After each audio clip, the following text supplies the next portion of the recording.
Excellence, Monsieur le Président de l'Assemblée nationale, Messieurs les honorables, chers invités, je n'ai pas besoin de me présenter à nouveau. Je remercie l'honorable qui l'a si bien fait, Monsieur le Commissaire. La présentation, pour décliner rapidement le plan, effectivement, ces missions, stratégies et mécanismes, nous avons choisi de proposer une définition de la corruption. Pourquoi? Je n'ai pas besoin de notes introductives parce que les communicants de tout à l'heure l'ont si bien fait. Je vous remercie. Le législateur béninois a eu une vision. Quand on regarde le code pénal, plus précisément les articles 335 et 336, nous avons, je vais dire, globalisé ce que tout le monde dit au travers en recherchant la définition de la corruption. Pourquoi je le dis?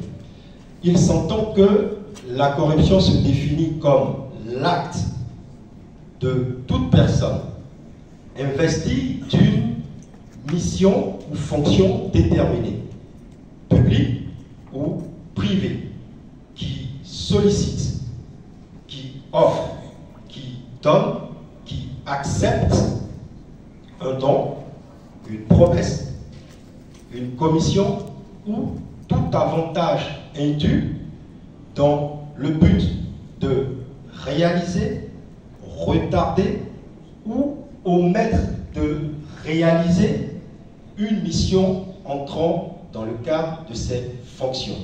Voici la définition consensuelle que nous partageons, soit les universitaires, même des députés, quand on se voit, on se rencontre, que ce soit à Washington, là où était le haut-commissaire au mois d'avril, à Vienne, c'est la base de travail qu'on retrouve dans notre code pénal. En revanche, cette définition en elle-même nous apporte peu d'éléments dans la pratique. Pourquoi je le dis? Raison pour laquelle nous avons parlé de diverses approches. La première des approches, c'est l'approche des spécialistes de l'OCDE, des universités américaines, canadiennes, qui estiment que la corruption, c'est la criminalité sans victime. Mais cette approche, aujourd'hui, est combattue, parce que c'est une vieille approche. Elle est combattue pourquoi? Parce que, justement, on estime que la corruption a des effets négatifs sur le développement durable. On en parlera tout à l'heure. La deuxième approche, au-delà de la définition, consiste à voir je vais dire, les différentes formes, non, les différents visages de la corruption. Techniquement, on recense 12. Techniquement. La première forme, le détournement de fonds publics, le trafic d'influence, le délit d'initié, l'extorsion, la concussion. J'ai cité trafic d'influence tout à l'heure, délit d'initié, détournement de fonds publics, le blanchiment, effectivement, le blanchiment d'argent. Et je survole un peu parce que les trois derniers, on va les voir dans un exemple un peu plus bas. Donc, voici de façon ramassée les deux approches, une qui consiste à voir la corruption comme une criminalité sans victime, et l'autre qui consiste à décliner les différentes formes de corruption.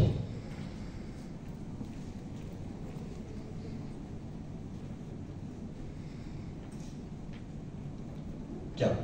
Le Haut Commissariat à la prévention de la corruption, vous l'avez rappelé tout à l'heure, a été créé par la loi 2020-09 du 23 avril 2020. Il y a son décret d'application, le décret 2024-1004 du 26 juin 2024, pardon, qu'est-ce que je raconte 2024. Au-delà de cette loi, il y a un vocable, il y a un mot dans le Haut Commissariat à la prévention de la corruption qui nous intéresse. C'est le mot prévention. Pourquoi? Ici, j'ai des députés. Nous allons prendre une minute pour disséquer ce mot. Dans ce mot, le mot prévention, prévenir, c'est empêcher la survenance de quelque chose qu'on connaît. C'est ce que nous donne le dictionnaire et les universitaires. Mais on connaît la corruption. Nous connaissons ses formes de matérialité. Et pourquoi la corruption existe depuis? Entre parenthèses, la première loi tendant à lutter contre la corruption date de 59 avant Jésus-Christ. Nous sommes en 2025, on parle encore de politique de prévention, on parle encore de mécanismes. Ça veut dire que dans la nature humaine, il y a quelque chose à réparer. Donc le Haut Commissariat, dans sa mission, doit, je ne dirais pas que c'est quasi mystique ou messianique, doit pouvoir enlever de notre quotidien au Bénin ce qui est susceptible de développer une logique individuelle qui vient en contradiction avec la logique collective. C'est la mission principale qui peut se décliner en plusieurs politiques publiques. Pourquoi? Les situations à risque, puisqu'on parle de prévenir, les situations à risque faisant rencontrer le corrupteur et le corrompu sont généralement des situations que nous légitimons au quotidien, soit dans nos pratiques culturelles, dans nos pratiques culturelles, ou même dans notre propre vision du monde. Je prends un exemple simple. Je l'ai entendu déjà au sorti d'une mission sur le terrain. Une dame est venue vers moi, entre parenthèses, je précise qu'elle est enseignante, elle est toujours enseignante. Elle a estimé que nous perdons notre temps parce que la corruption est dans l'ADN du Béninois. Concrètement, développer une politique publique, on s'amuse à concevoir la chose. Comment pourrions-nous prendre l'objet pour obtenir les meilleures solutions à appliquer? Le Haut Commissariat à la prévention de la corruption a déployé ce qu'on entend par 3 axes rentrant dans la conceptualisation de la démarche. Le premier axe, c'est le niveau primaire. Je vous prie de m'excuser, de nous excuser, le nom est un peu barbare. C'est juste pour dire que c'est le premier niveau. Ce premier niveau nous invite, nous oblige à procéder à une cartographie des risques. Pas partant de ce qui se fait ailleurs, pas partant de ce qui existe, pas partant de ce que nous connaissons, mais de ce que nous sommes au Bénin.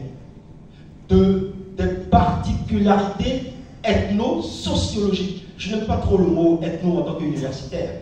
Bon, le haut-commissaire, on discute longtemps, mais bon, on l'emploie. Il nous faut réaliser aussi une cartographie partant des potentialités du pays. On oublie souvent ça. On pense simplement qu'il faut s'arrêter aux particularités ethno-sociologiques. Je prends un exemple. Le plateau, l'Ouémé, le Borgou, les collines, nous étions récemment. Les gens ont différentes façons, alors que nous sommes tous béninoises et béninois, ils ont différentes façons de se dire bonjour. Ils ont différentes façons de vivre au quotidien, de traduire les choses dans leur quotidien. Alors, il serait intéressant de regarder comment le quotidien, la langue, l'infrastructure mentale organise la légitimation et la justification de la corruption. Parce que la source est là. Et cette cartographie, bien sûr, il existe une cartographie au Bénin. Mais le Haut Commissariat à la prévention de la corruption estime qu'il faut aller cette fois-ci loin. Il faut réaliser ce que, par exemple, les Japonais ont réalisé, qui a pris 18 mois, et qui a nécessité de l'argent, où on couvre tout le territoire. On ne s'arrête pas à Cotonou, on ne s'arrête pas, un exemple, à Porte-Nouveau. Nous devons pouvoir couvrir 12 départements. C'est un travail qui exige même le temps.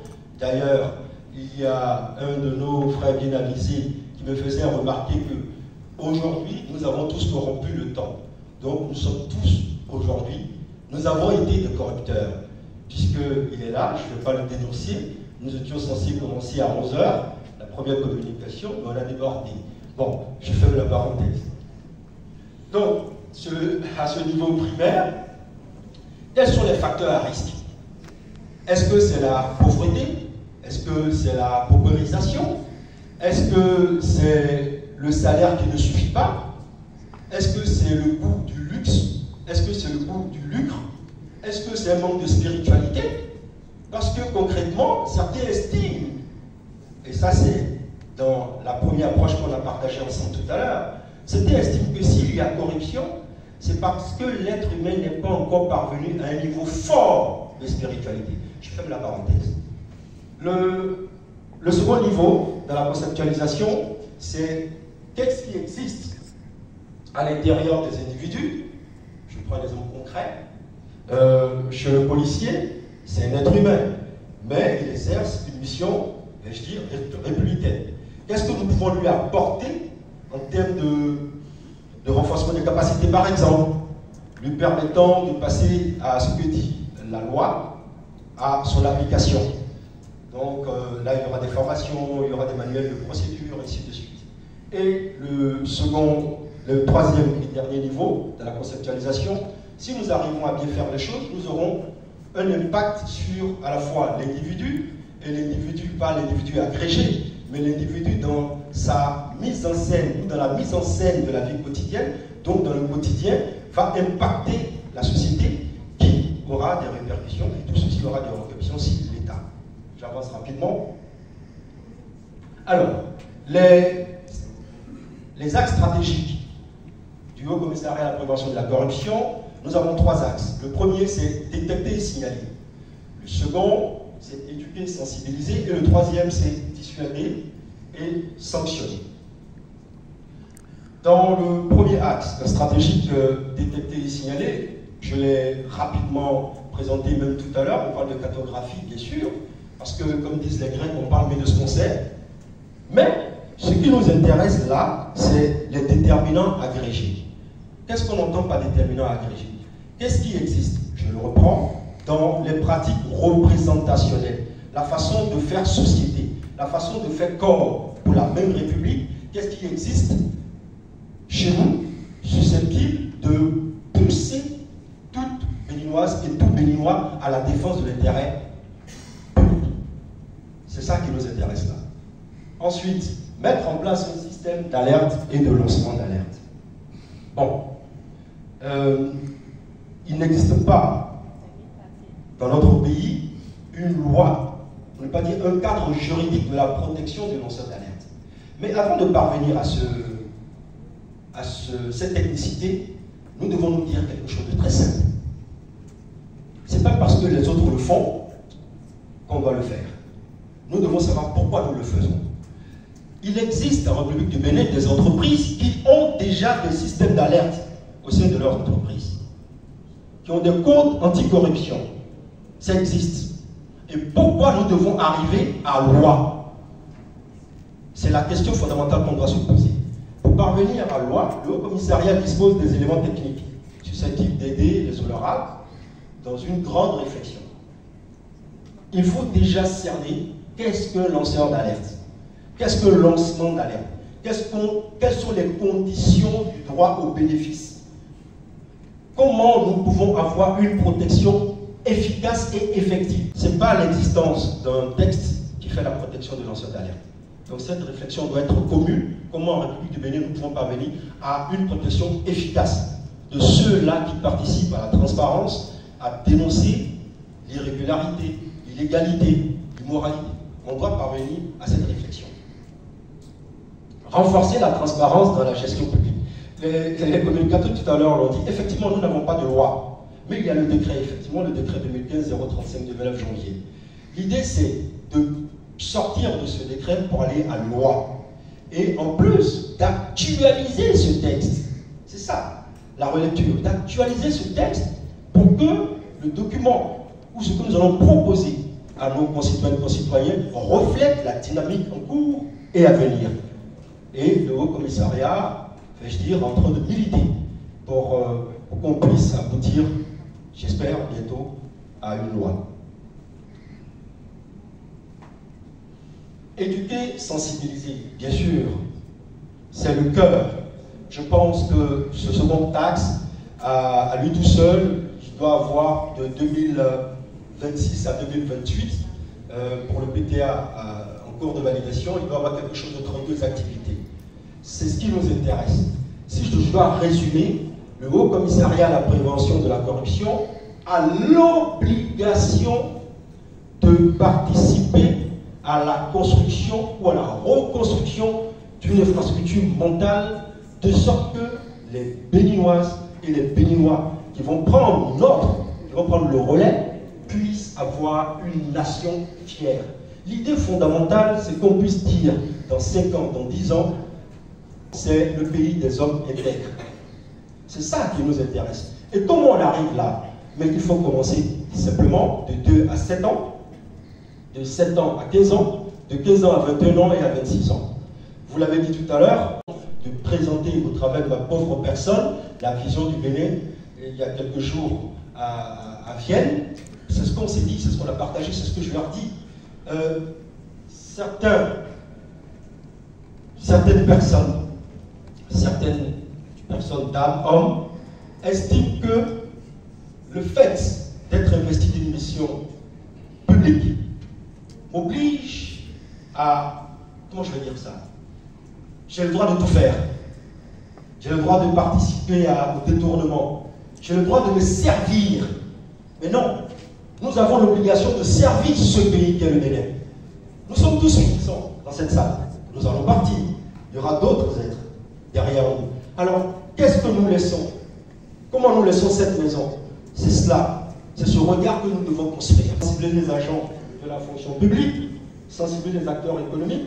Je ne vais plus rentrer dans l'ensemble de ces activités. Je vais préférer simplement les décliner. Ce peut, une autre fois, au cours d'une occasion où on aura la possibilité de participer en fonction de la capacité, on va rentrer dans quelques détails. Je n'ai que 30 minutes, donc il faut avancer.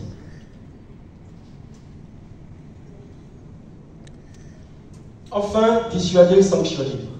Dissuader et sanctionner, il y a beaucoup de choses qui ont été déjà faites. Soutenir les efforts du gouvernement visant la dématérialisation, oui, vous l'avez rappelé, il faut couper tout de suite l'intervention humaine. Mais mieux, le Haut Commissariat à la prévention de la corruption est en train de se livrer à un plaidoyer pour qu'on puisse mettre en place enfin au Bénin ce que nous avons nommé dans notre jargon le système I24.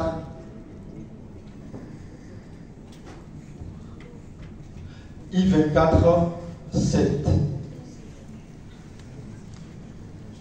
I24-7, nous allons revoir cela, c'est quoi? C'est un système intégré d'investigation où l'ensemble des acteurs, que ce soit l'Assemblée nationale, que ce soit la CRI, que ce soit le Conseil à la prévention de la corruption, sont connectés dans la même base de données.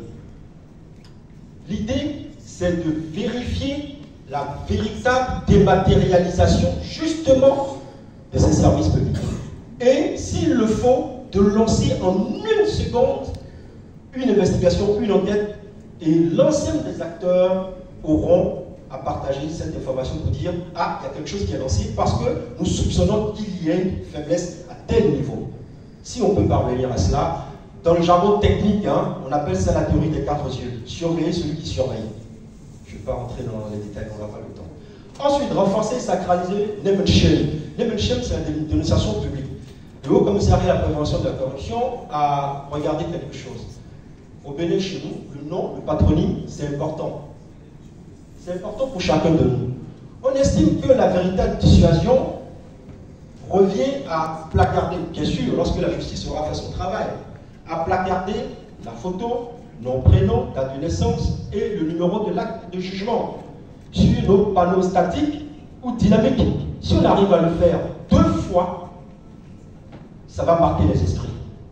Les enfants qui vont passer, même les adultes, en disant « Ah, moi aussi je vais me retrouver là, ma photo affichée. » Donc, bien sûr, ça remet, ou on va dire, ça remet dans le cœur de nos débats, ce qui porte la journée africaine, justement, promouvoir la dignité humaine dans la lutte contre la corruption. Pourquoi? Parce que nous avons l'obligation, notre constitution, on l'a dit, le titre 2, si la mémoire est bonne, on parle de sacralité et inviolabilité. Mais celui qui va toucher les caisses de l'État, celui qui va toucher à ce qui appartient à tout le monde, qu'est-ce qu'il fait? Il brise la dynamique de l'État. Il brise ce qui appartient, il détruit, qu'est-ce que je dis? Il détruit ce qui appartient à tout le monde. Parce qu'à l'origine, corrompere, c'est quoi? C'est détruire, altérer. Rompere, c'est rompre. Donc pourquoi ne pas toucher à ce qui est essentiel, ce qui est fort, ce qui est important en chacun de nous, la dignité? Mais comment toucher sans véritablement désarticuler l'être humain? L'idée n'est pas de désarticuler. L'idée, c'est de montrer à ceux-là qui seraient susceptibles, intéressés par ce type d'acte, de dire, mon bon, change de chemin, pense à autre chose. Si tu es fatigué de travailler ou tu estimes que le salaire ne suffit pas, tu peux aller cultiver un champ. Peut-être que ça va redresser un peu les eaux, on ne sait pas. Bref. Donc, là c'est important, consolider le cadre législatif. Bientôt, le haut-commissaire va rentrer dans sa tournée, je pense après septembre, vous allez le recevoir, parce qu'il a un gros plaidoyer, il a quelque chose à vous présenter. Je ne vais plus rentrer dans les détails, puisqu'il est là, il n'a pas encore donné la permission. Ensuite, participer à une politique répressive faible. Oui, c'est important. Nous devons faire peur aux corrupteurs et aux corrompus. C'est ça, en fait, tout ce que nous sommes en train de dire, pourquoi nous sommes présents aujourd'hui. C'est ça. Nous devons faire peur à ceux-là qui vont siphonner 4 milliards dans les caisses. Parce que ça fait quoi? Ça fait des routes, vous l'avez rappelé tout à l'heure, je ne vais pas encore revenir là-dessus. Le code de comportement des agents de la fonction publique, oui. Il existe un code d'éthique et de valeurs. Mais l'idée là, c'est différent. L'idée, vous l'avez dit tout à l'heure, et ça me permet de rebondir sur les mécanismes en même temps. Le projet qui est finalisé, c'est d'avoir dans toutes les administrations, dans tous les bureaux, un compendium, un résumé, 2 fois A4 ou 2 fois A3, par exemple, du code d'éthique, mais en pictogramme, et en rappelant tout de suite les textes, la sanction. Donc ça me permet d'aborder cette approche basée sur la conformité. En droit, nous autres juristes, nous disons qu'il existe le droit déterminateur et le droit sanctionnateur. Quelles sont les règles? Quels sont les principes? Pourquoi vous ne devez pas toucher aux caisses de l'État? Nous allons rappeler cela à chacun de nous. Et quelles sont les sanctions?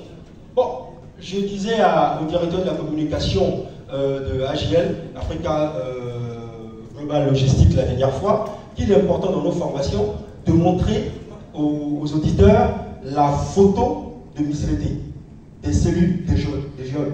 C'est qu'il faut montrer les conditions. Autrement dit, si vous allez à violation de ce qui fait notre protection, ce qui fait la protection de notre pays, des investissements, voilà ce qui vous attend. Il a validé, donc il nous a invité à animer une formation. Donc je pense qu'il faut mettre les autorisations pour qu'on aille prendre ne serait-ce qu'une image de la prison pour montrer aux uns et aux autres. Et je pense que ça va travailler un peu les consciences. L'approche basée sur la gestion des risques, nous l'avons dit. Quelles sont ces situations, ces moments où le corrompu et le corrupteur sont susceptibles de se rencontrer? Et pourquoi? Qu'est-ce qui favorise cette rencontre? C'est cette approche qui est fondamentale dans le mot prévention. Et c'est le combat, le cheval de bataille du haut-commissaire à la prévention de la corruption.